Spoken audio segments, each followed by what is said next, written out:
Good morning everyone, welcome to my channel Shilpa's daily life. আমার এই নতুন ব্লগে তোমাদেরকে জানাই অনেক অনেক ওয়েলকাম আর অনেক অনেক ভালোবাসা। তো এখন বেজে গেছে সকাল 8টা, বাপি মায়ের চা খাওয়া হয়ে গেছে। আর এই যে আমি চা নিয়ে বসে গেছি, লিকার চা নিয়েছি, সাথে 4টে বিস্কুট নিয়েছি, মেরি বিস্কুট নিয়েছি আজকে।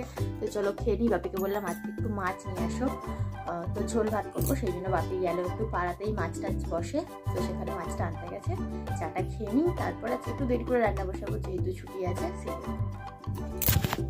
এখানে দেখো আমি রান্নার জন্য সবজি কেটে নিয়েছি। এখানে ওলকপি কেটেছি, তাতে নুন মাখিয়ে রেখেছিলাম। ওলকপিটা ভাজা হবে শাশুড়ি মায়ের জন্য, আর বিট ভাজাটা হবে আমার জন্য আর শ্বশুর মশার জন্য, কারণ কি শ্বশুর মশাই শাশুড়ি মা হচ্ছে বিট ভাজা খায় না। এখানে দেখো ফুলকপি কেটে নিয়েছি।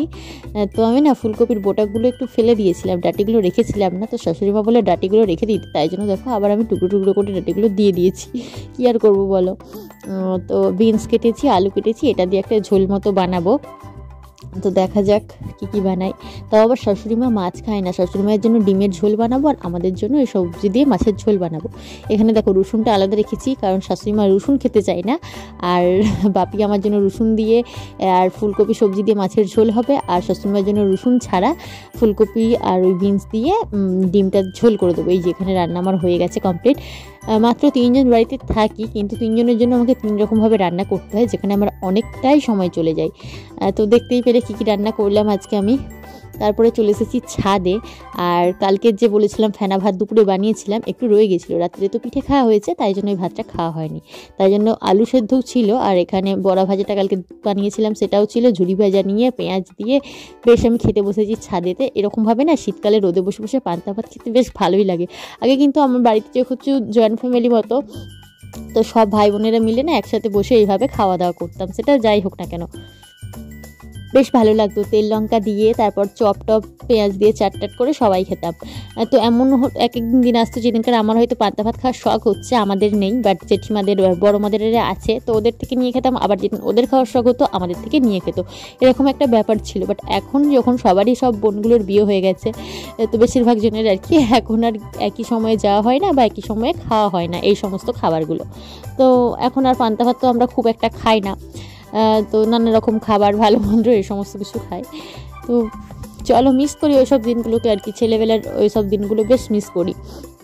আর চলো এখন আমি বসে বসে খেয়ে নিই রোদেতে, আর একা একাই খাচ্ছি। এখানে তো আমি একাই থাকি সারাক্ষণ, নিজের মতো করে থাকতে হয়, কি আর করব। তো চলো তোমরা ভিডিওটা দেখতে থাকো। আমার আগেই কমপ্লিট হয়ে গেছে। এই যে এক গাদা বাসন পড়েছে, সকালের চায়ের বাসনও রয়েছে, আর দুপুরে যে রান্না বান্না কমপ্লিট করলাম তারপরে যে বাসনপত্রগুলো পড়েছে সেগুলোও রয়ে গেছে। তো চলো এগুলো ঝটাপট করে সমস্তটা ধুয়ে নিই, কারণ কি আজকে বেশ দেরি হয়ে গেছে। এবার স্নান টান করে স্নান টান করতে হবে। এখন বাজে 4:45, আর আজকে অনেকদিন পর বিকেলবেলা আমার একটু তাড়াতাড়ি ঘুম ভাঙলো। তো আমি অ্যালার্ম দিয়ে রেখেছিলাম 4টে থেকে 4:30, 4:30 থেকে 4:45 ঘুম থেকে উঠলাম। তো তা না হলে এতটাই ঘুমিয়ে পড়ি যে 5:15-20 বেজে যায়, একেবারে সন্ধ্যার টাইম হয় তখন উঠি। তো আজকে একটু তাড়াতাড়ি উঠেছি। আর কালকে পৌষ সংক্রান্তির পিঠে হয়েছিল কয়েকটা, এখন নিয়ে খাচ্ছি। আর ছাদে গাছগুলো অনেকদিন জল দিইনি, তো গাছগুলো বাড়ছিল না, ফুল হচ্ছিল না বলে আমার ভালো লাগছিল না, যে জল টলা দিয়েছিলাম না, ভাবলাম আর একটু জল দিই, যত্ন করি। তো গাছগুলোতে জল দিতে যাব, চলো আগে জলটা দিয়ে আসি, না হলে সন্ধ্যা হয়ে যাবে। দেখো আমি রোজ ঘুমাই বলে এই টাইমটাতে কেউ বাড়িতে থাকে না, বাপিও থাকে না, বেরিয়ে যায়। তো শাশুড়ি মা দেখো চাবি দিয়ে তারপরে শাশুড়ি মায়ের কাজে বেরোই। আমি ঘুম থেকে উঠলাম, উঠে চাবিটা খুলছি, কারণ কি ঘরটা খোলা থাকবে, তো সেই জন্য আর কি চাবিটা দিয়ে চলে যায়। চাবিটা খুলছি যেহেতু আজকে আমি তাড়াতাড়ি উঠে পড়েছি।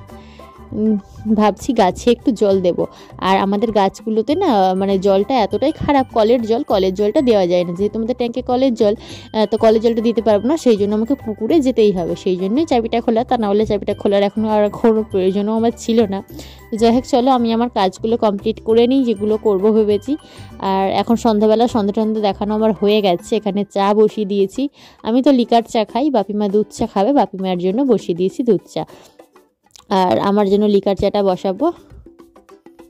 বাড়িতে চিনি শেষ হয়ে গেছিলো, ভাবলাম কৌটোর মধ্যে তাহলে চিনিটা আমি ভরেই রাখি, সেই জন্য আর কি ভরে রাখলাম। বাপি কালকে যে বাজারে লিস্টটা বানাচ্ছিলাম সেটাতে লিখে দিয়েছিলাম, বাপি চিনিটা নিয়ে এসেছে, কালকে আর ঢালা হয়নি ব্যস্ততার মধ্য দিয়ে, তো সেই জন্য আজকে করলাম। আর এই যে চাটা বানানো আমার হয়ে গেছে। তারপরে দেখো আমি এখানে সন্ধ্যাবেলা একটু লিখতে বসেছিলাম, মানে আমার কলেজের যে প্রজেক্ট দেওয়া হয়েছে এসপি এর খাতা সেটাই বানাতে বসেছিলাম, আর একটা কাণ্ড করেছি আমি, মুডটা আমার অফই হয়ে গেল। তো লিখে ফেলেছি খাতা ভর্তি করে একদম। তো লেখার পরে আমি নোটিস করলাম যে আমি এই ভুলটা করে বসেছি। তো যেই দিক থেকে আর কি এই যে ফুটোগুলো করা থাকে খাতার প্র্যাকটিক্যাল বোর্ডের যে খাতাগুলো হয়, যে দিক থেকে সেলাই করা হবে বা সুতো গোলানো হবে সেই দিকটাতে না লিখে আমি উল্টো দিকটাতে লিখে ফেলেছি। তো মানে আমার পুরো লেখাটাই উল্টো দিকে হয়ে আছে, কি আর করব, একটা পেজ পুরো নষ্ট। আর একটা পেজ কিনতে জানো তো 3 টাকা করে পিস নেয় আমাদের এখানে, ভীষণই গায়ে লাগে। তো চলো কি আর করার, লাকটা খারাপ। চলো আজকের মতো ভিডিওটা আমি এখানেই শেষ করলাম। তোমাদের কেমন লাগলো ভিডিওটি অবশ্যই কমেন্ট করে জানিও, ভালো লাগলে লাইক করো, কমেন্ট করো, আর চ্যানেলটিকে সাবস্ক্রাইব করে আমার পাশে থেকো।